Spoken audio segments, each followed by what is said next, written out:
has been constantly shaped between 5 fingers. Gazing towards the concrete uncanny horizons and the land where waters flow backwards. My fingertips follows a line that consists of an infinite number of points, posing a true challenge of gathering lost fragments of time and space for my own imagined universe. Tracing the gaps between the seen and the unseen, I notice the constant struggle between introversion and extroversion of hidden foundations with a prohibited terrain.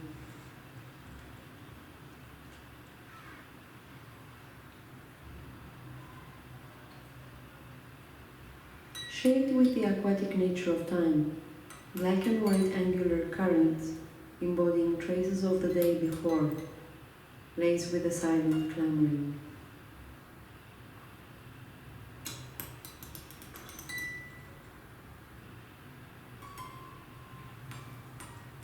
Slowing my blindness, with my hand I feel the contours of my face and of those whose names have been buried within the heart of the marble.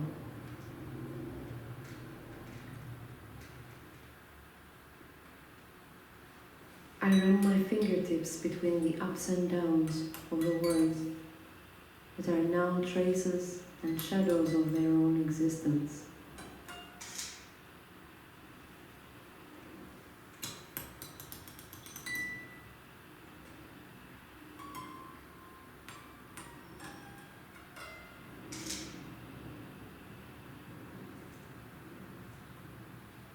It feels as if 2 arms let loose of a great stone that caused an eternal silence on the black and white waters.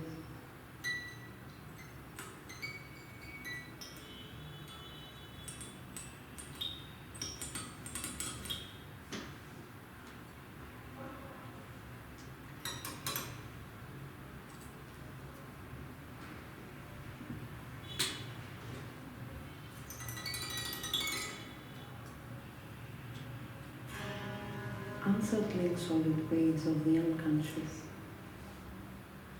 with the ghost of an alienated past, sheds its petals, wave after wave, through the wind to reveal the forgotten.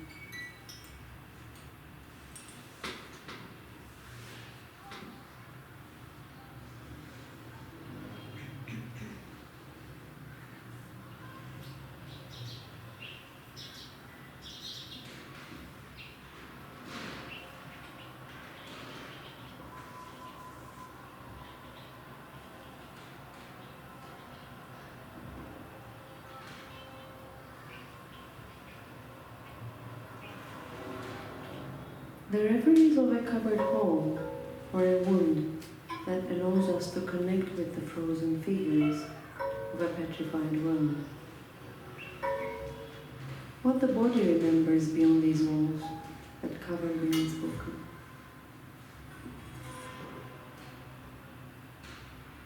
I do not recall now. It might be an echo from the day before, or complete emptiness. I dip my fingers to the depths of the terrain. The dust fills my fingernails. Neither the earth nor memory has a beginning or an end, like the infinite existence of an epic city, who changes its form like a cloud, momentary, yet with a complex symmetry.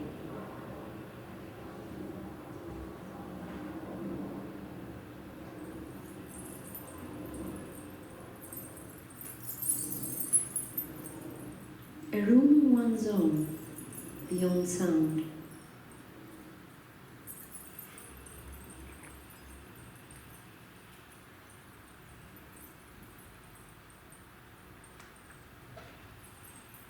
The weight of history dissolves into a tranquil entity.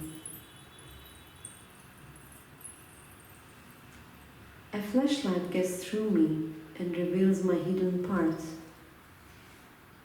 I think if I could see my features, I could remember who I am.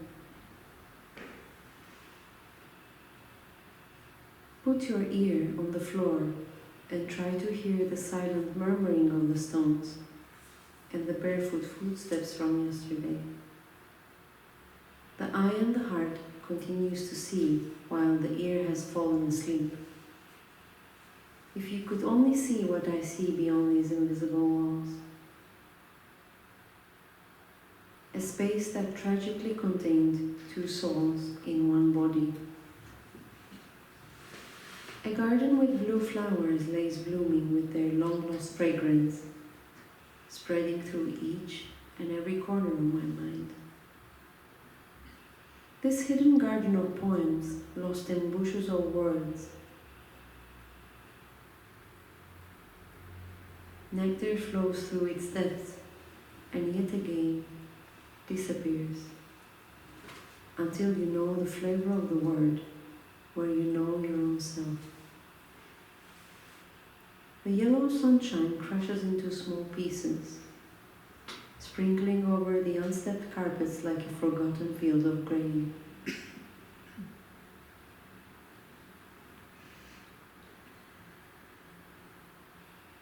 It has been a while since myself became displaced with me and left. What remains with me is just an empty shell.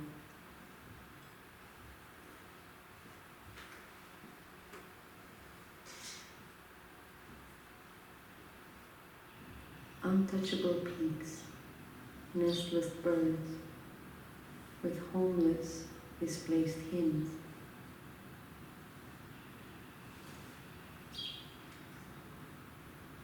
A kite circles among the particles of the air and light,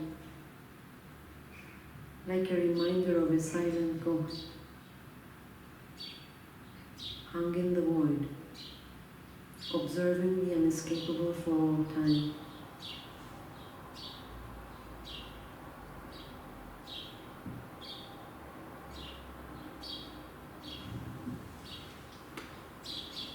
I wish that I could return as a tree, deeply rooted to my own soil.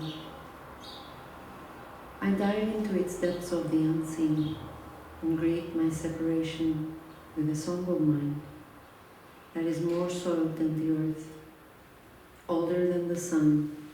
For several births I have had to live with the weights of its words.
this is quite an emotional moment.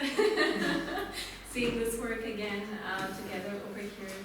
But thank you so much for joining us. It's really heartwarming to see all of you here. And I would just like to begin with a note of gratitude to Platform 82 Zilberman team for this opportunity and this occasion to be in conversation with Hera again. Especially for this work, because it's one of the most special collaborations of my career so far, and it's very, very dear to my heart. And we started working on it 7 years ago. That's when we started thinking about it.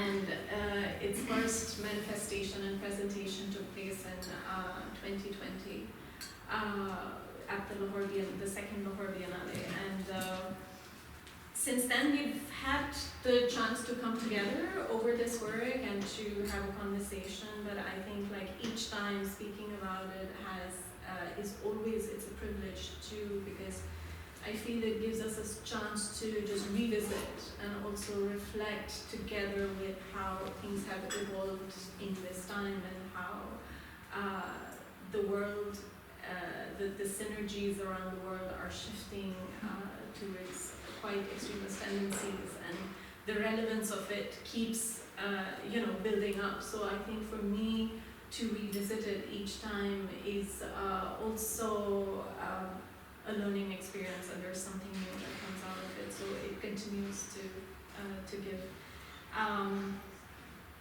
and all of which makes such occasions such as these, this series, especially Instances of Erasure, very, very important contributions to continue these dialogues and to continue reflecting on our positionalities and to continue thinking through what our responsibilities are and how do we reconfigure as we move forward, and what are the tools that we take forward with us.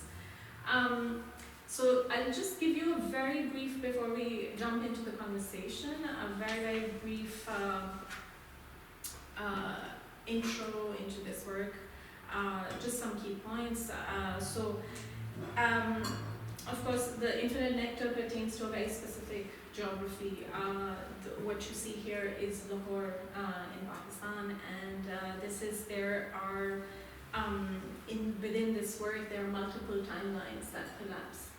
And there are some very key historical moments that have been referenced among other moments, and these are the two I would like to mention here. Is one moment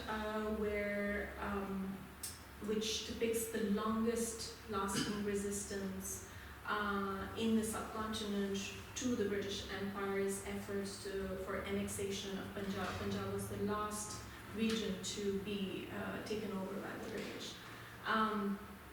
And there's an entire story behind this that we will unfold during the conversation. And the second one is the partition of Hindustan and the creation of nation states, India and Pakistan.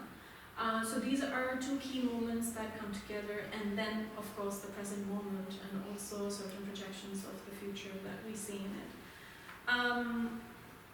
But of course there are also, I think, there are also various aspects that you see how the work has come together that resonate a lot with different histories and different geographies, and how things have evolved and shaped, or instances that took place and are still taking place. So we see a lot of, depending on our experiences and our histories, we see a lot of these points of connection within that. And I think this is also clearly evident in Hera's larger practice as well, where she is engaging with distant lands and varied geographies, and really thinking through architectures, time periods, and communities.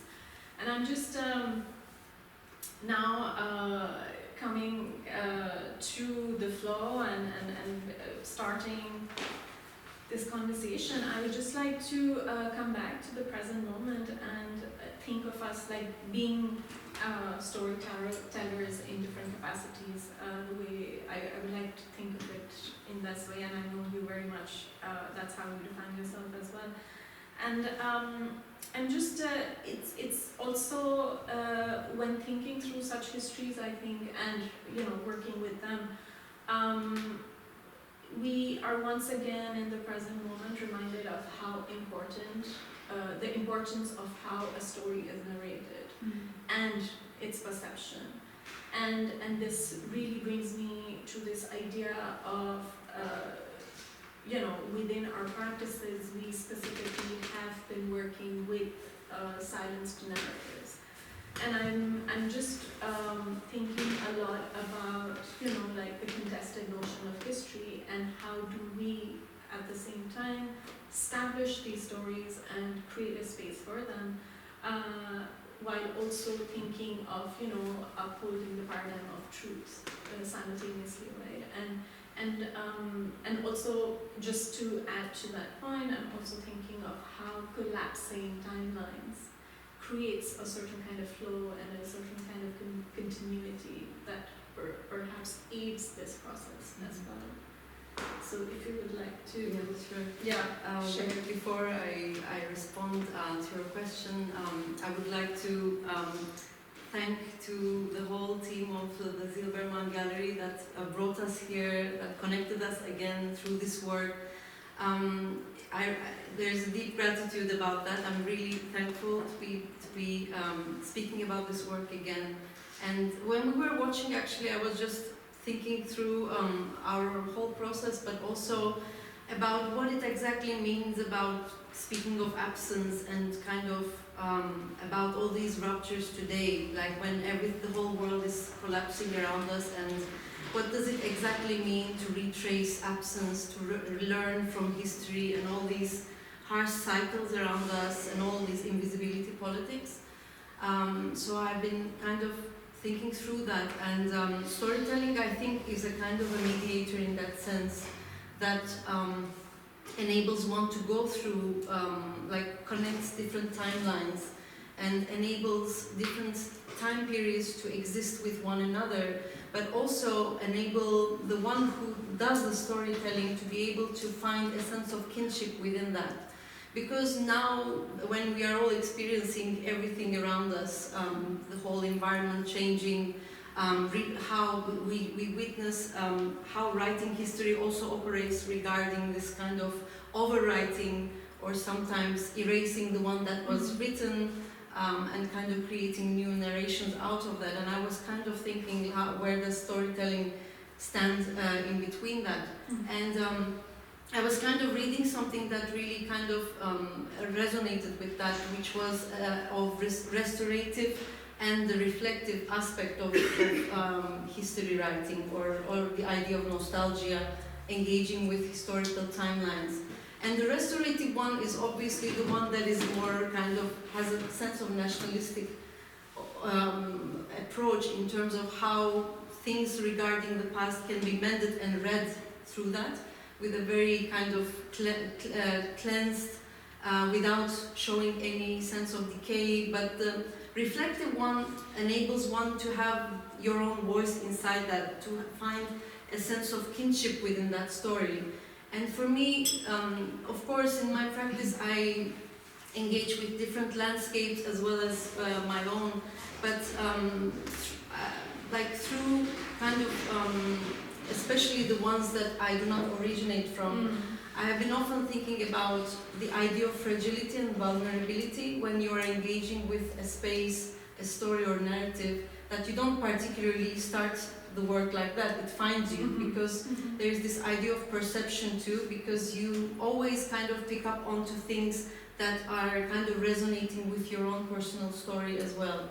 And the idea of truth, obviously, through storytelling, especially when you are surrounded with a lot of unknowns and a lot of erasure, then you all you have is just to kind of more instinctive as well, and to kind of generate a language and learn a kind of a way to translate these traces of absence that could, of course, this idea of perception is important in that, because we all as creators, as in our daily life also, we always pick up onto things that are kind of relevant and kind of have a mirroring of our own personal lives as well as how the collective as well as personal histories too. So in that sense, storytelling kind of enables a language where you can have the access to be able to talk about something that cannot be spoken explicitly, or find a different language to translate it to kind of throughout the hierarchies of history writing of certain stereotypes and ways of talking about the past and present. I think creating a sense of narrative that you find your own reflection within that, which is very personal, as well as it has its own dangers too, in terms of this idea of the truth, thinking that especially at a place that you don't know, there's this vulnerability that you can always cross the border of kind of violating or kind of over-consuming somebody else's experience or histories as well. So in that sense, to me personally, what is the key point is always asking myself, why am I here, and why did it particularly pull me in that sense? It obviously, every work we do, there's this thing very personal too, in terms of it coincides with something about our lives, about the environment and the world around us, and it's always kind of a repetition. Like, I was just kind of watching it and I was just thinking, we were talking about this retracing absence within spaces that have gone through certain contested histories. But then how about when you are surrounded with that, and how do you speak about absence? Yeah. And then it kind of brings this cyclical aspect of it, that things keep repeating, we learn and undo, unlearn from histories and experiences, and what is told, what is not told. And so I think storytelling creates this kind of agency, gives an agency to you to just open up a gestural space, through a gesture actually. I call most of the works as gestures because it's just kind of, just opens up a passageway for enabling different timelines to exist and to kind of give a different reading of what has been told or untold. Yeah, thank you for that, Hera, because I think this point of yours where you talk about things coming to you, I think that's resonates so deeply with me, because I remember, even though I am from Pakistan, and this is also a history that I thought I was familiar with, but I think this was also something that I came to through Hera. So it's also not just about, not being part of that geography. I think sometimes there are things that are meant to be, and which come through different channels that and are different kinships also. Exactly, which are completely unexpected. And what it really was quite a humbling experience for me, because I think this was something, and perhaps Hera, you could share more about it, because you had actually the journey started on the other side of the border, and it started on where you just, on a whim, I would say, you just went to Amritsar and did this entire journey to Chandigarh, where these works were coming from. And I remember I met you right after that, and where I was like, oh, let's do the other side also. But little did we know at that point that we prepped for it. We prepped for this visit for 2 years, and we did all our, whatever research we could do. But yeah, the experience on the ground was something completely different that we just get into in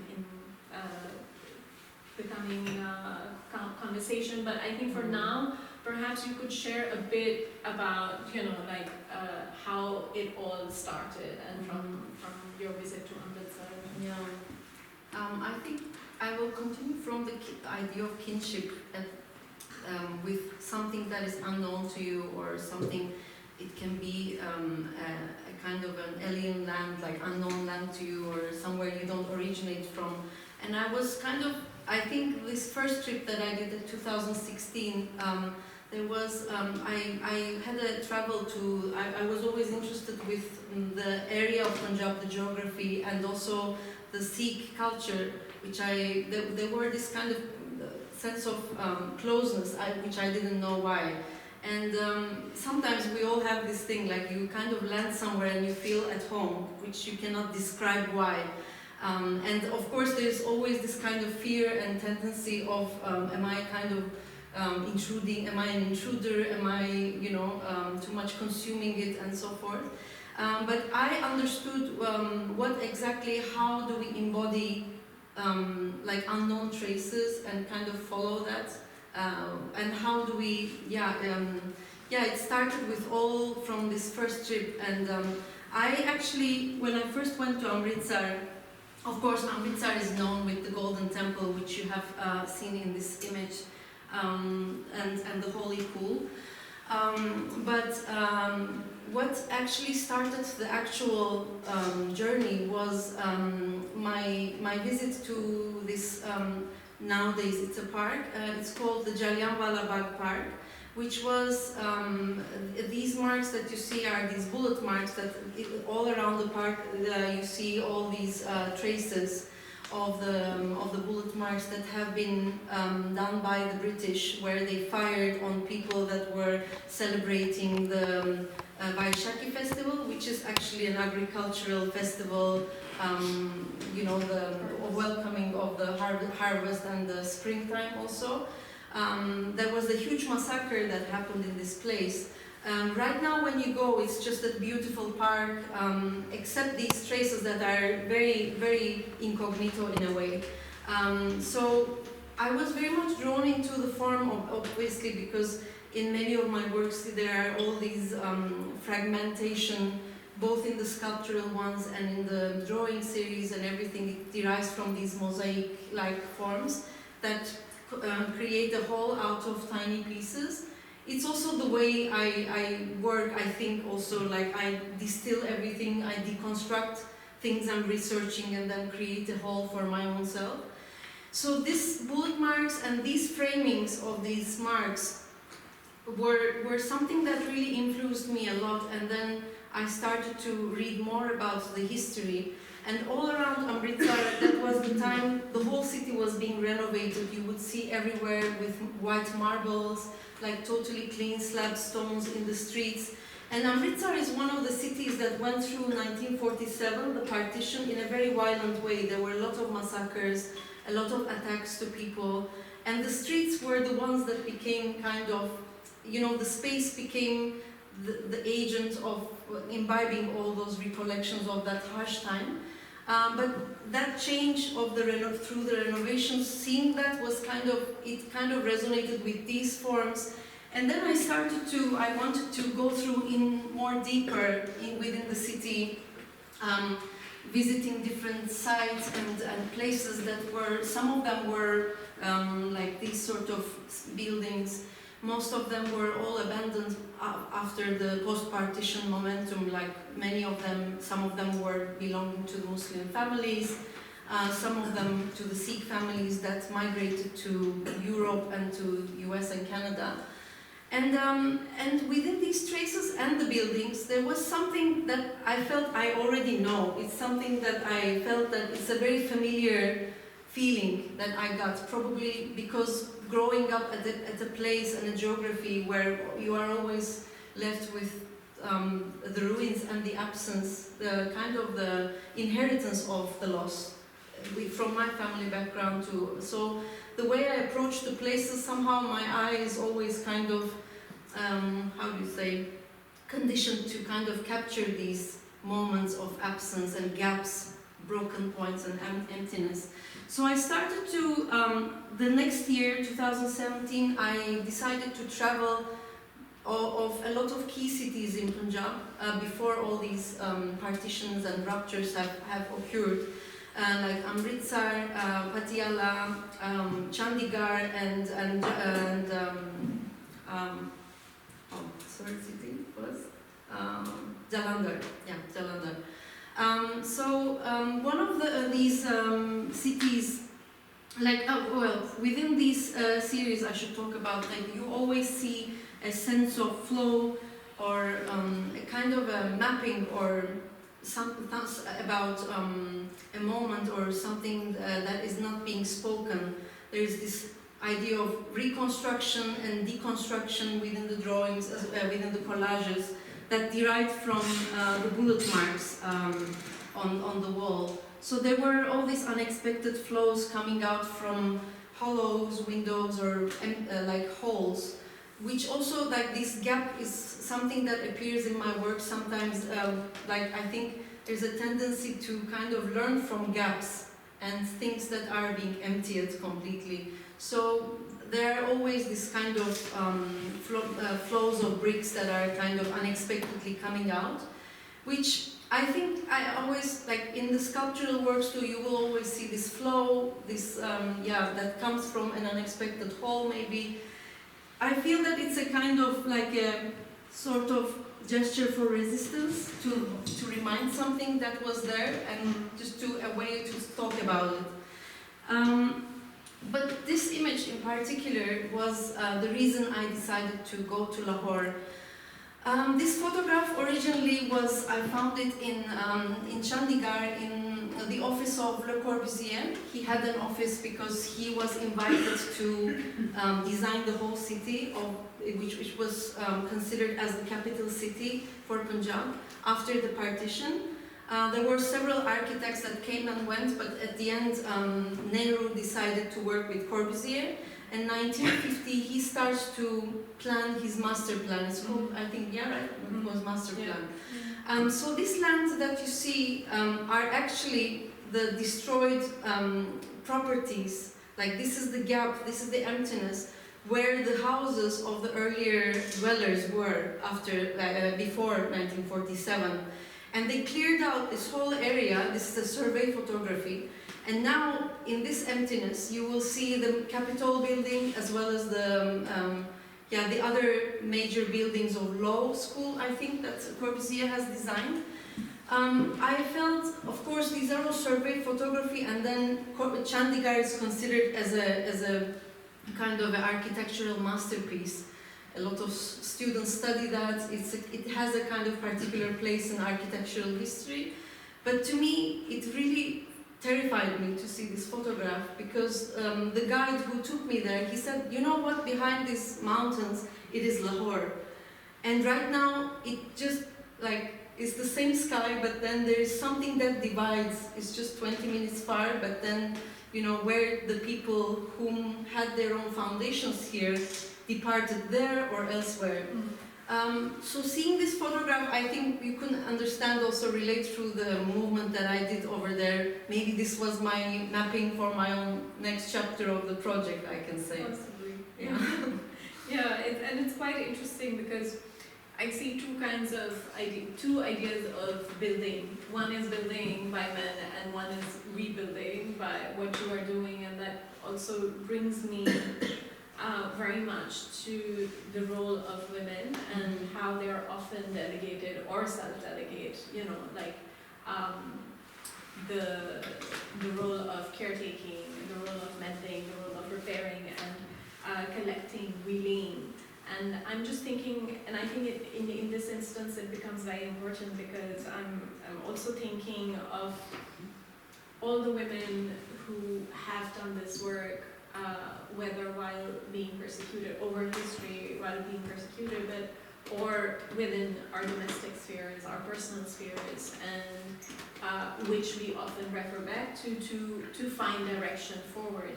And I'm also thinking of, you know, like within our personal spheres, like the role that our grandmothers and our mothers play, where they share histories, and you know, which shape our political stances later on also.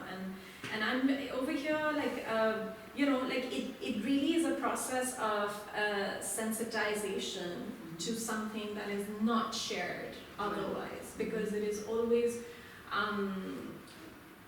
something that this is information that is not in the official accounts.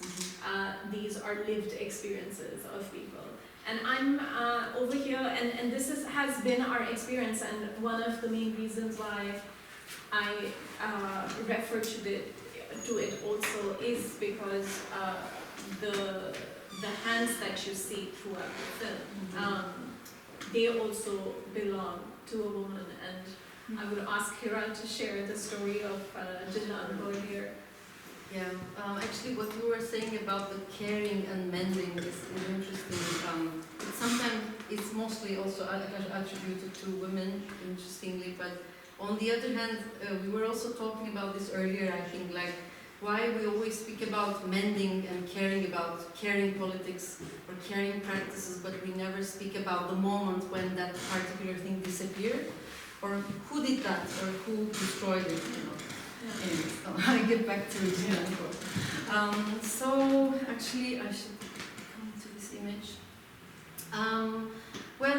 The protagonist of the video, which you see this hand navigating through different areas of and kind of almost in an elevated, almost a ghost-like form, kind of flying over the city and talking about the whole story, is from this statue of the marble, of the hand statue of Maharani Jindan Kaur, who was the last empress of the Sikh Empire in the late 19th century.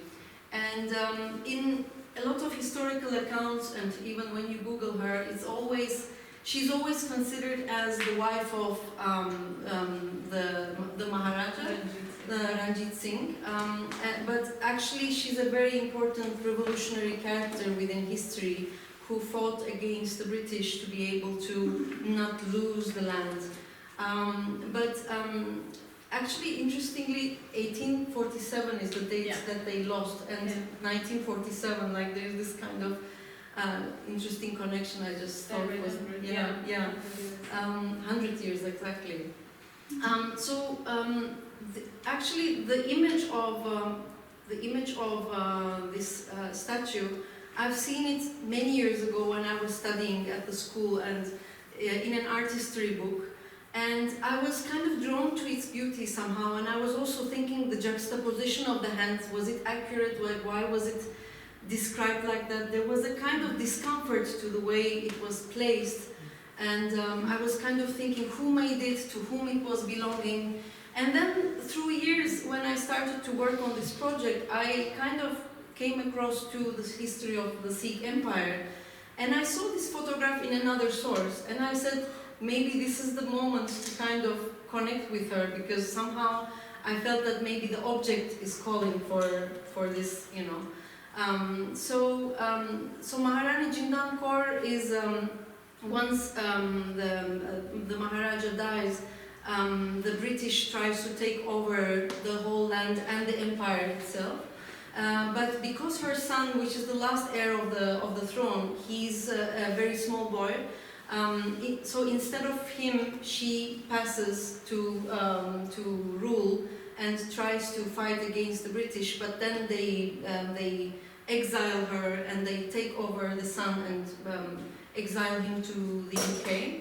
And he's also assimilated, and he grows up as more like a Christian in order to kind of weaken the whole family so that everything disappears and then the land is taken over. But interestingly, at 1947, the British has to leave, but also they leave by dividing the land, the subcontinent, into two nation states. So I felt, also because Maharani dies in exile, I felt a sense of, a sense of closeness to her character, but also these hands, the vulnerability of that broken finger. And also the ghost-like aspect of it was interesting. Somehow I was kind of seeing certain parallels between stone and wound, you know, how time petrifies, how her existence is in between. This was the moment with Hajra, so when we started this research in Lahore, we were also at the same time looking for her as well, which museum it was, because it was not stated exactly which collection it was. And then one day we went to the Lahore fort and we saw this sign saying the Sikh Gallery, because the fort was the part of their empire also from that period. So anyways, when we entered to the room, there was no electricity. And we literally had to open our flashlights like these guys are also doing, like literally search for her under the flashlight. And that was kind of very parallel in my mind with her invisibility, also the way how she was concealed within this whole narration. And so that was the moment of meeting her, or her depiction, let's say. I think that was the moment I decided to kind of use the agency of the hands.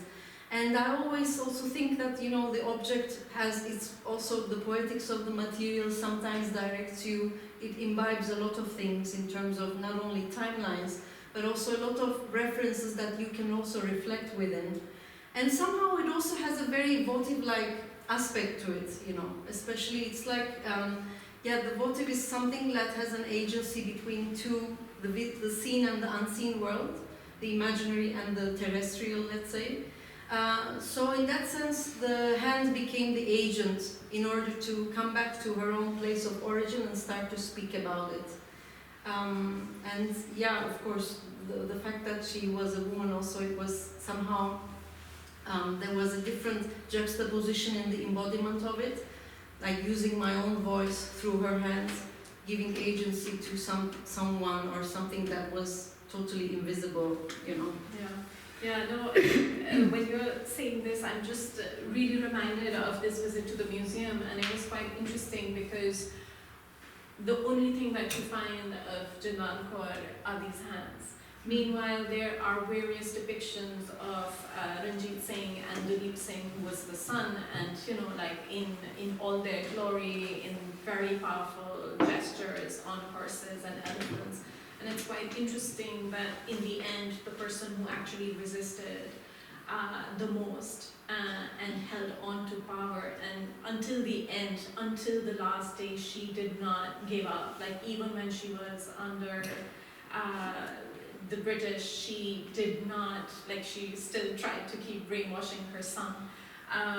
But it's also really reminding me, you know, like this presence was also, once again, a stark reminder of what I was also just, something that we were thinking about the role of women, but also citing them as sources of knowledge, you know, like, and this I feel like once again becomes a very important work. To bring her into this work is also a way of citation. It is also, I think of it as a gesture of epistemic disobedience as well, because this is really, you know, reinstating a certain narrative that has been erased, that is absent, that does not exist, and does not acknowledge certain personalities who have done so much, and whose it really remains in various different ways, their presence. And with that, I'm also thinking of, like, especially because this is also very much linked to our own experience on the ground, on the side, on the field, and how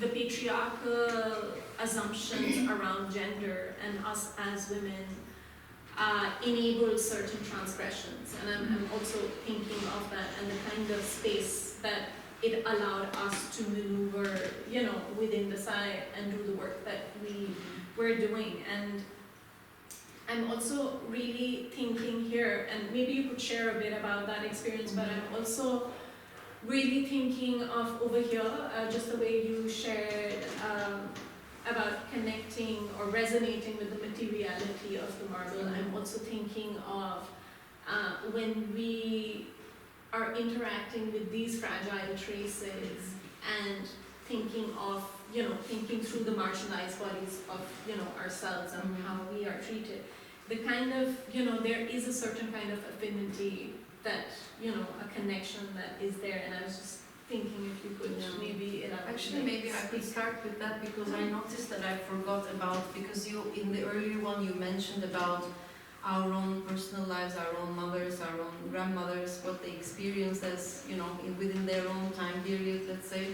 And somehow I forgot to say that, but like one of the reasons that I was so much engaged with that form was also somehow referring to it, like mostly I was often thinking of my grandmother and her sense of invisibility through the geography she was living, not speaking her language and trying to, how do you say, to kind of like make herself invisible in a sense. I couldn't find the right word, but like to conceal herself.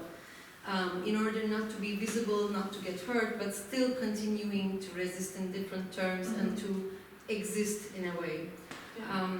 And coming back to our journey, I think we were also as women in these sort of bustling streets where it was mostly men-dominated areas.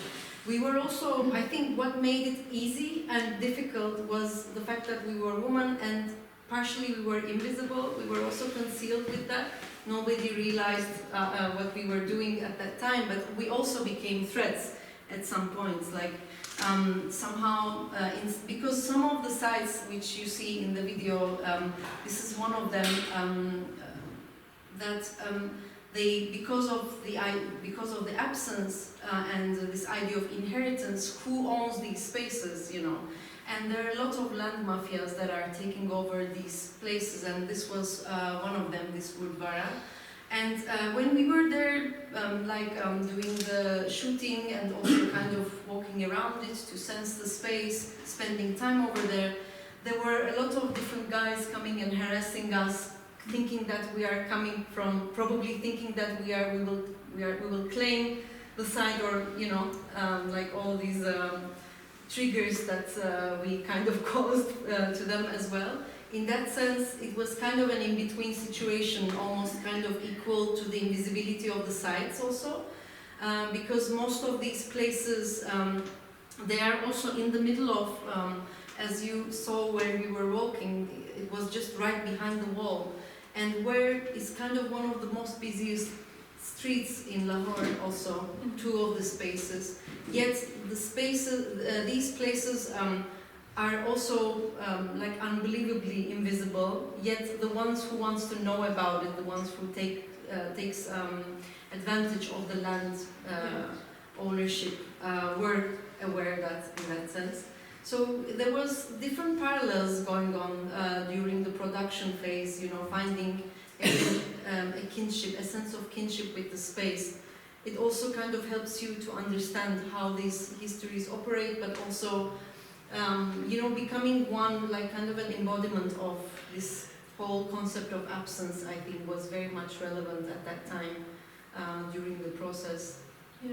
Yeah, and I'm also, I think I'm connected to the next question as well, because I'm really thinking of a certain approach that's taken when working with the site and entering the site, and there I would like to go back to this idea of restorative and reflective nostalgia that you mentioned earlier, but I'm just going to give me a second to elaborate a bit on this, because I'm going to quote you here.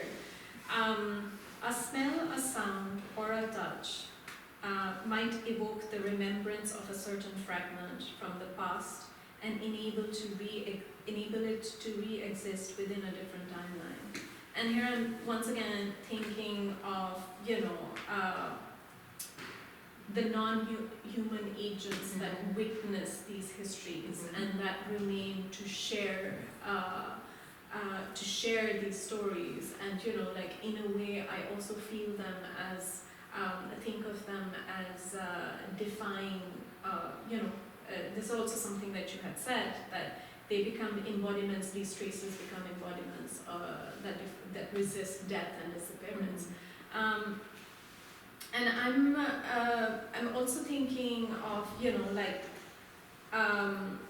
how this, you know, this really requires us to be able to engage or to be able to relate to these traces. It's very important to go in with a certain approach where there is a practice of listening and sensing. That's very important.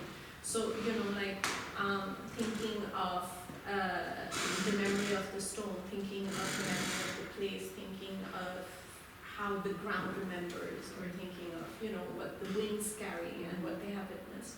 And I'm just thinking, and all of these, you know, like you in your practice have been quite attuned to these notions, and I'm to these aspects, and you have an inclination towards the terrestrial and to work with the ground and the architecture a lot, and also the imaginary, and to create a sensorial dialogue that is not dependent on words, on the transmission through words.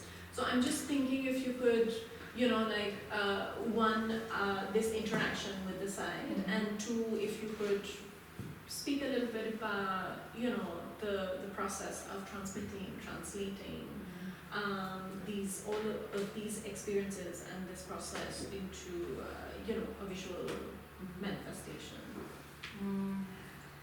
Okay, so I think first of all, the way I see spaces or architecture itself is more than a physical entity, which is, of course, it is also very present. I see them like living organisms or surfaces that carry this other term that I often use, surface tension, because it's like a shell that keeps recollecting different timelines, different moments, so different momentums that it kind of embodies all as a whole. So it's not just about the physical borders of the space,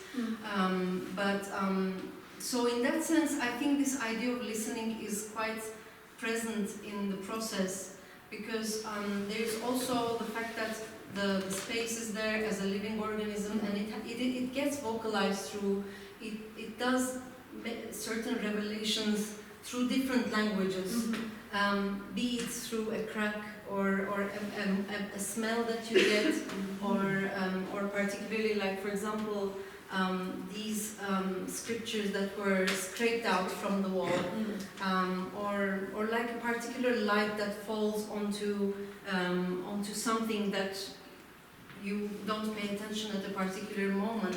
This is a dialogue to me in that sense. It is a moment of speech in a different term, and that's the moment when the non-human starts to speak. But the part where, like, of course, the process of within the work, I think there's obviously the aspect of the speech where I narrate within the video, which is another sort of agency, my own voice becoming a part of the non-human, and starts to kind of vocalize things that are not spoken. But on the other hand, it is, I think through this voice they also kind of, how to say, I think they kind of give a different understanding of what the object and the surface has witnessed and bared.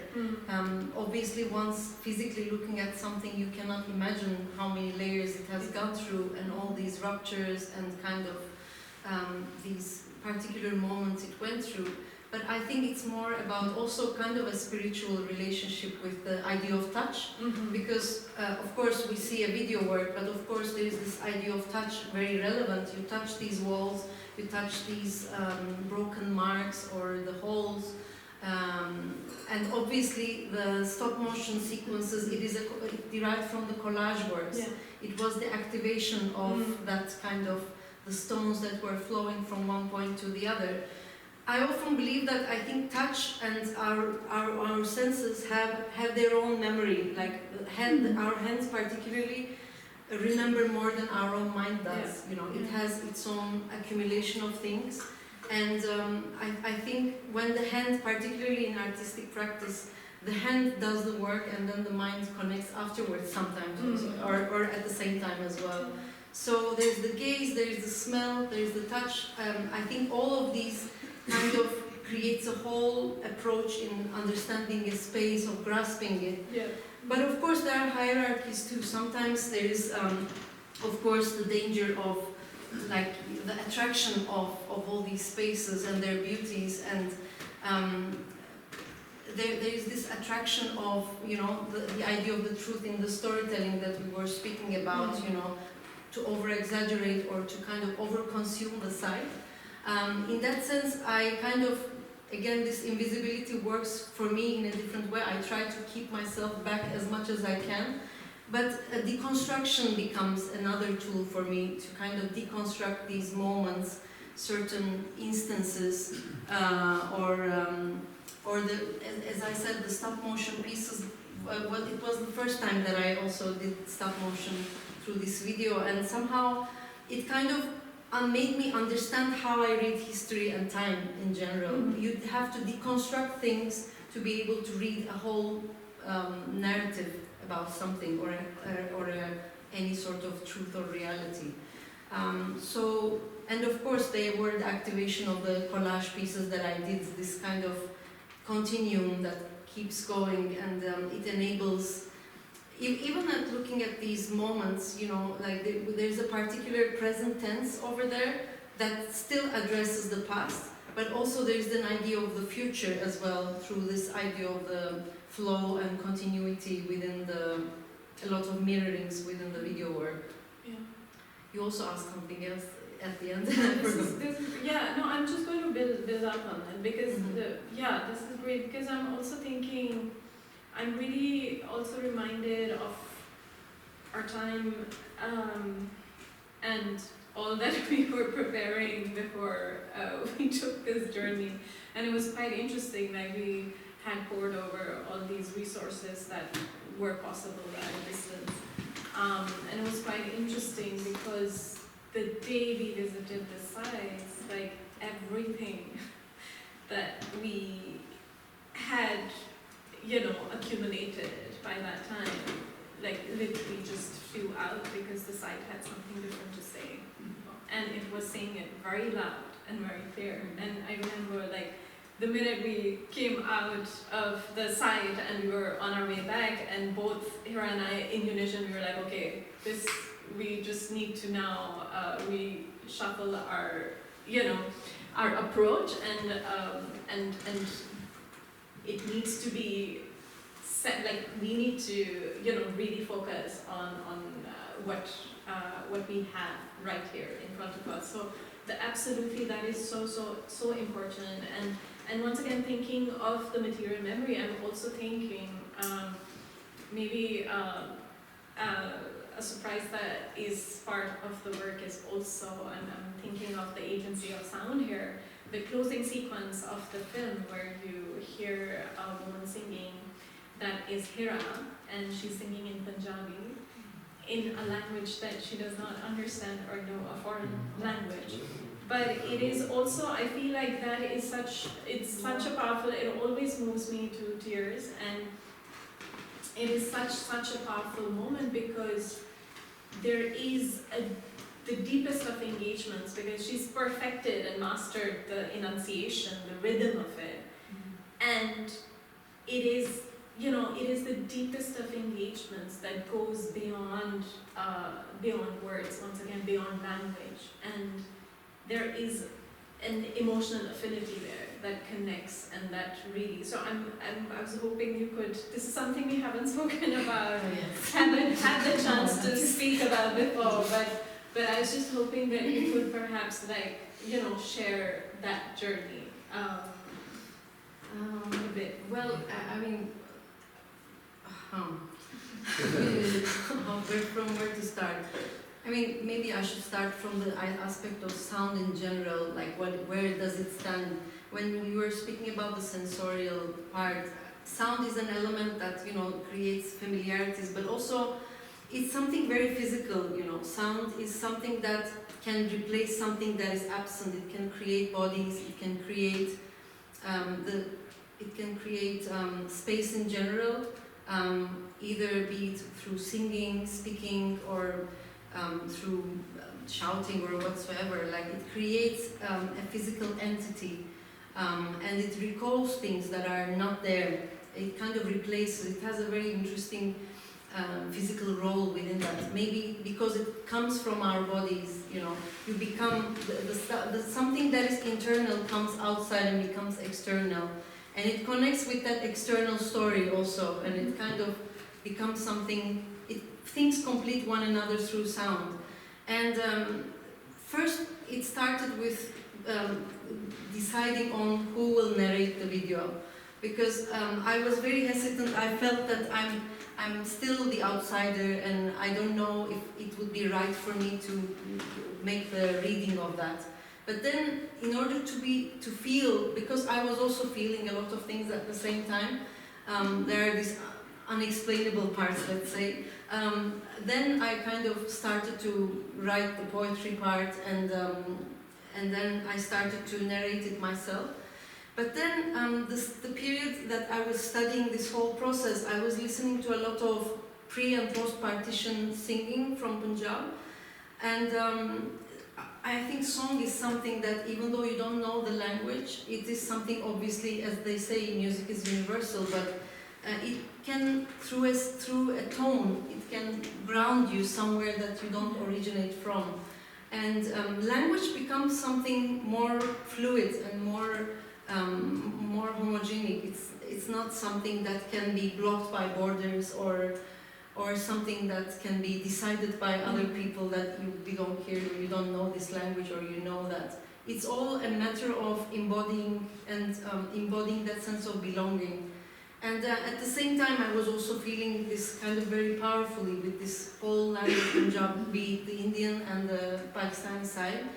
One of these songs, I was also looking at the poetry part of that, and I was trying to practice the singing, because the ups and downs somehow were kind of, I don't know how it started actually. It just started with those practicing whilst working. And then I came across to this song, which was particularly about Lahore, which is the one that you hear. It's actually a poetry from Bhule Shah, a poet and a philosopher from 18th century, I think. And the poem says that the doors, the windows of Lahore, what you have witnessed and what have been flowing from your door. And then, it was speaking what the bricks and what these walls have witnessed. It speaks about, and I just took that portion of it to be able to make a kind of an ending for the video, because that was also something that was combining the whole experience as well. And singing it myself, it kind of gave a sense of revelation, and kind of like a departure from that experience too. Of course, I still feel connected to it, but it was kind of the departure point, with giving a full stop to that whole experience, and the work making started after that, actually. Yeah, right. Yeah, thank you so much. Yeah, for sharing I don't know that. if I could answer that. There's in the publications there, which hold some of our reflections. Also, you will find the translation of the song as well. So if anyone is interested. And this is exactly, you've led us to the perfect point, because this is exactly where I was heading to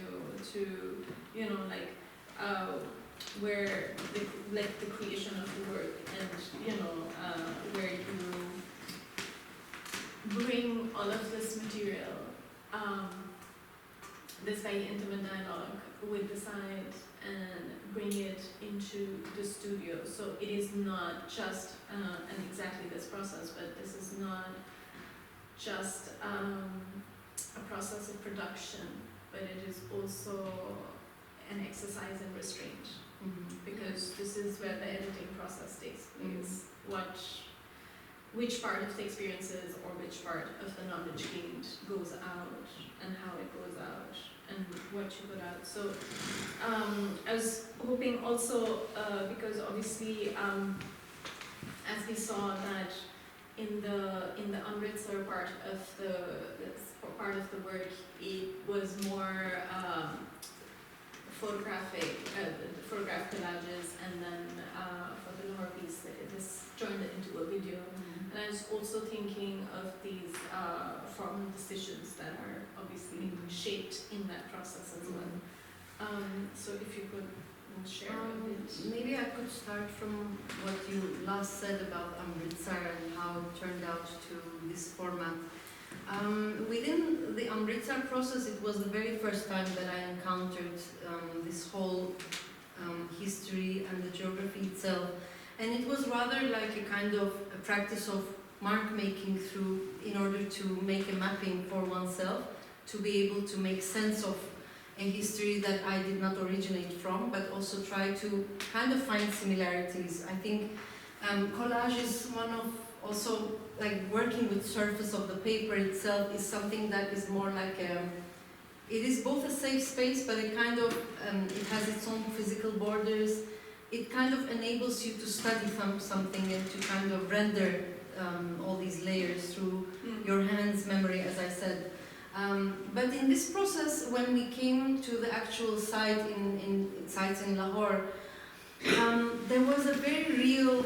In Amritsar, things have been concealed and kind of make-upped, let's say, because like history doesn't want to be like within that part of the world, let's say, at least that those regions are trying to be restored, as we said, in the way that how the history is wanted to be read, let's say. I don't know if I could say it right, but here there's something very real about the real idea of absence faces you here, and you don't know how to deal with it also sometimes, because it's an overwhelming experience.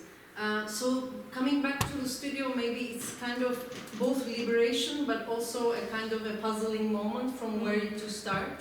But I think this idea of deconstruction was one thing, like deconstructing all these fragments and trying to kind of weave between. But then I often have been reminded of the collages that I did as a kind of method to think, as a thinking practice. And then I had the urge to, when I was thinking of this surreal experience, I started to feel that there must be some motion to it as well, because all these sites, you see them like actual footage from that exact moment. You just see the movement of the leaf or the light or the wind. But I felt that there needs to be a different sort of activation through those, some of them archival photographs, some of them footages that I took with the black and whites. I wanted a different passageway, different timelines, like to emphasize different timelines. So the collages that derive from the black and white also gives a sense of pose to the time, like it's a frozen moment somehow, although it's a historical photograph maybe. But on the other hand, the activation through the stones and the marble gives a different vocalization to that stoned moment, let's say, or so that was the discovery, or like through the experiments that I did in the studio, and I somehow kind of felt that this is kind of enabling a meandering movement through different timelines, and that was how I felt that it's coming to a personally accurate, let's say, flow of telling a story, or like not even telling a story, just kind of reflecting upon a certain momentum. And and also with the hands also I experimented through those cutouts.